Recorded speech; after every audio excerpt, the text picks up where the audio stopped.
ज्यांचं नाव आहे फैजान ताज, ते नागपूर शहरामध्ये राहते।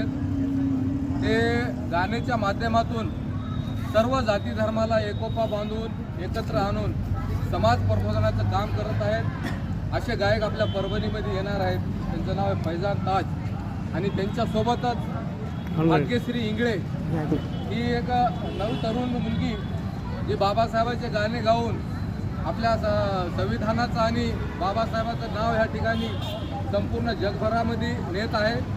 हे दोन गायक ह्या ठिकाणी आणण्याचा उद्देश असा आहे की आदरणीय आशिष भैया वाकोडे आणि आमचे भराडे साहेब यांच्या माध्यमातून हा कार्यक्रम आयोजित केलेला आहे आणि ह्या कार्यक्रमाला विशेष करून आदरणीय वरपुडकर साहेब अध्यक्ष म्हणून राहणार आहेत आणि स्वागत अध्यक्ष म्हणून आमचे अजयरावजी गव्हाणे साहेब राहणार आहेत। त्या संपूर्ण नियोजनाचं जे सूत्र आहे ते आमचे युवा नेते प्रदीप होवळे साहेबांनी आपल्या खांद्यावर घेतल्यामुळं आम्हाला अभिमान आहे की आपल्या समाजामध्ये प्रदीप सारखे सुद्धा युवक या ठिकाणी, सचिन पाचपुते सारखे युवकसुद्धा या सर्व नियोजनामध्ये प्रदीप भैया सोबत आहेत, राहुल घनसावंत सुद्धा ह्या ठिकाणी सोबत आहेत। हा कार्यक्रम ह्या ठिकाणी लावण्याचा उद्देश एवढाच आहे की सध्या भारतीय जनता पक्षाचं सरकार महाराष्ट्रात सुद्धा आणि केंद्रात बी आहे आणि ह्या सरकारमध्ये भारतीय संविधान कुठंतरी धोक्यामध्ये आलं असं आपल्या सर्वांना या ठिकाणी वाटतंय।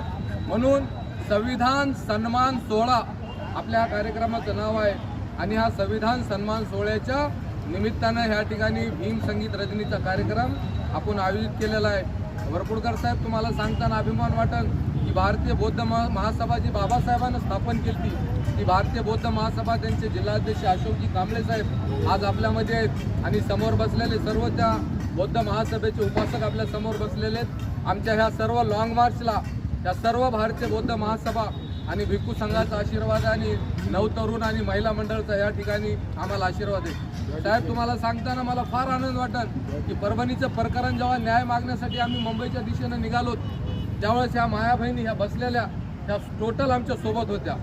त्या 750 किलोमीटर चालल्या साहेब, यांच्या पायाला फोडं आले, आम्हाला देखवणं गेलं, आम्ही म्हणायचो यांना गाडीत बसा, पण या गाडीमध्ये बसल्या नाही।